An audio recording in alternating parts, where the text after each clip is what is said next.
ఆయన కృప, ఆయన కాపుదల, భద్రత నిత్యము మీకు తోడై ఉండి నడిపించునుగాక. Amen, amen, amen. మహాదేవుడు మన రక్షకుడైన యేసుక్రీస్తు నామములో మీ అందరికీ శుభములు, ఆశీర్వాదములు కలుగునుగాక. Amen, amen, amen. దేవుని వాక్యాన్ని చదువుకుందాం. కీర్తన గ్రంథము 68వ అధ్యాయము 19వ వచనము చదివి ధ్యానించుకుందాం. ప్రభు స్తుతినందునుగాక, అనుదినము ఆయనే మా భారము భరించుచున్నాడు. ఆమెన్. ఎంత అద్భుతమైన మాట. ఇక్కడ దావీదు గారు ఈ కీర్తన రాస్తూ ఉన్నాడు. దావీదు గారికి ఈ కీర్తన రాసి ఈ మాట సెలవిస్తున్నాడు. ప్రభు స్తుతినందునుగాక, అనుదినము ఆయనే మా భారము భరించుచున్నాడని మాటలు తెలియపరుస్తున్నాడు. నిజమే, ఏలన చేసేవారు, బాధించేవారు, దుఃఖపెట్టేవారు, గాయపరిచేవారు, అవమానపరిచేవారు నీ చుట్టూ ఎందరో ఉండవచ్చు. కానీ నువ్వు మాత్రం కృంగిపోకూడదు, అధైర్యపడకూడదు, దిగులు పడకూడదు. ఎందుకంటే యెహోషువ గ్రంథము 1వ అధ్యాయము దేవుడు రాయించిన మాట ఏంటంటే, నేను నీకు ఆజ్ఞ ఇచ్చిన్నాను కదా, నిబ్బరం కలిగి ధైర్యంగా ఉండుము, జడియకుము, నీ మార్గం అంతటిలో నీ దేవుడైన యెహోవా నీకు తోడుగా ఉండునని యెహోషువను ధైర్యపరుస్తున్నాడు. భయపడుతున్నాడు యెహోషువ. ఇశ్రాయేలు ప్రజలు నడిపించడానికి భయపడుతున్నాడు. ఎందుకో తెలుసా? ఆయన మోషే నాయకత్వంలో చూశాడు. ఇశ్రాయేలు ప్రజలు మోషేని ఎంత ఇబ్బంది పెట్టారు, రాళ్ళతో కొట్టనీకి వచ్చారు, దూషించారు, అవమానపరిచారు. వామ్మో, ఇలాంటి ప్రజలను నేను పరిపాలించడానికి అరుగున్న, నన్ను ఇంకెలా అంటారని చెప్పేసి మాట్లాడుతున్నాడు. నిజమే, కానీ దేవుడు ఆజ్ఞాపిస్తున్నాడు, దేవుడు మాట్లాడుతున్నాడు. నిబ్బరం కలిగి ధైర్యంగా ఉండము, దిగులు పడకము, చెడియకము, నీ మార్గం అంతటి నేను ఉంటాను అంటున్నాడు. దేవుడు అక్కడ యెహోషువతో మాట్లాడుతున్నాడు.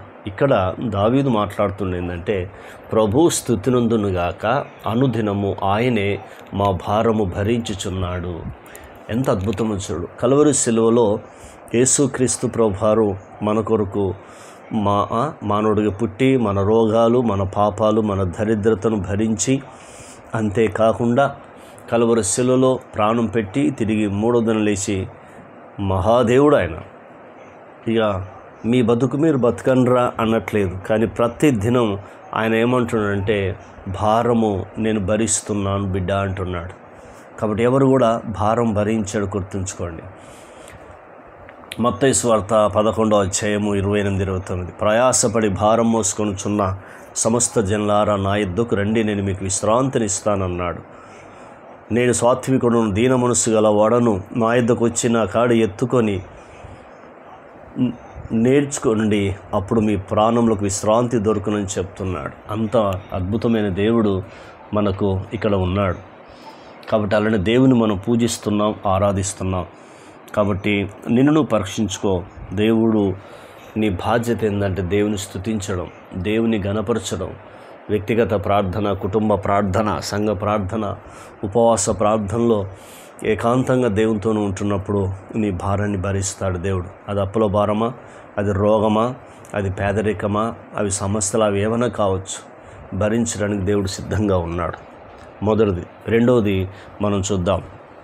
నిర్గమకాండము 23వ అధ్యాయము 25వ వచనము మోషే మాట్లాడుతున్నాడు ఇశ్రాయేలు ప్రజలను ఉద్దేశించి. నీ దేవుడని యెహోవాని సేవింపవలెను అంటున్నాడు. నువ్వు ఎవరిని అంటే దేవుడని యెహోవాని సేవించాలి. ఎందుకో తెలుసా? ఆయన నువ్వు సేవిస్తే ఆయన నీకు చేసే మేలులు ఏంటంటే, మొట్టమొదట నీ ఆహారాన్ని దీవిస్తాడు, పానమును దీవిస్తాడు, నీ మధ్యలో సర్వ రోగాలు తొలగిస్తాడు. అందుకే మోషే మాట్లాడుతున్నాడు, మీ దేవుడని యెహోవానే సేవింపవాలని అంటున్నాడు. తర్వాత యెహోషువ గ్రంథము 15వ అధ్యాయము మనం చూస్తున్నప్పుడు అక్కడ 24వ వచనం మాట్లాడుతున్నాడు. ఏమని మాట్లాడుతున్నాడు? యెహోషువ తీర్మానం చేసుకుంటున్నాడు, మీరు ఎవరిని సేవిస్తారో సేవించండి, నేనును నా ఇంటివారు యెహోవాని సేవించదని తీర్మానం చేసుకుంటున్నాడు. ఎందుకంటే ఆయనలో ఉన్న భయం పోయింది, ఆయన భారాన్ని దేవుడు భరించాడు. కాబట్టి అంత అద్భుతమైన దేవుడు మనకున్నాడు. భక్తుల యొక్క తీర్మానం ఎంత గొప్పది. వారు దేవుని మీద ఎంత విశ్వాసం, నమ్మకం కలిగి ఉన్నారు.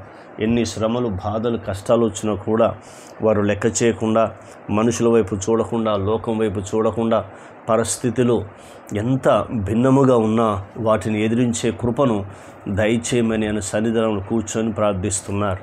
నీ మధ్యలోంచి సర్వ రోగాలు తొలగిస్తానని దేవుడు వాగ్దానం చేస్తున్నాడు. నీ భోజనాన్ని దీవిస్తానంటున్నాడు. నీ పానమును దీవిస్తానని వాగ్దానం చేస్తున్నాడు. ఇంతకంటే ఆధారాలు నీకేం కావాలని ఒక సేవకుడిగా నేను అడుగుతున్నాను. ఎందుకు ఆయనను ప్రార్థించకూడదు? గంటలు గంటలు ఆయన పాదాలు పట్టుకోకూడదు? కన్నీరు విడిచి నీ పాపములు ఒప్పుకొని ఆయన మీద ఎందుకు ఆధారపడకూడదు? ఆయన వైపు చూడకూడదు? ఎందుకు కృంగిపోతున్నావు? ఎందుకు అధైర్యపడుతున్నావు? లేచి ప్రార్థించు. ఈ విధంగా దేవుని స్తుతించు. ఎప్పుడైనా ఇలా దేవుని స్తుతించావా? స్తుతించకుంటే ఇప్పుడు స్తుతించుము. నీ రోగాలు, నీ పేదరికం తొలగిపోతుంది. అధికమైన ఆశీర్వాదాలు, దీవెనలు పొందుకుంటావు. ఆయన్నే యేసుక్రీస్తు ప్రభువారు. ఎక్కడ కూడా నీవు కృంగిపోకూడదు, అధైర్యపడకూడదు. ఆయన మీద ఆధారపడుతున్నప్పుడు దేవుడు నీ జీవితంలో అనేకమైన మేలులు, ఆశీర్వాదాలు కలుగజేస్తాడు. మరొకసారి నిన్ను పరీక్షించుకో, ఆలోచించుకోమని దేవుడినితో మాట్లాడుతున్నాడు. దావీదు చెప్పాడు, ప్రభు స్తుతినందునుగాక, అనుదినం ఆయనే మా భారం భరిస్తున్నాడని చెప్పాడు. కానీ యెహోషువను దయనపరిచాడు దేవుడు.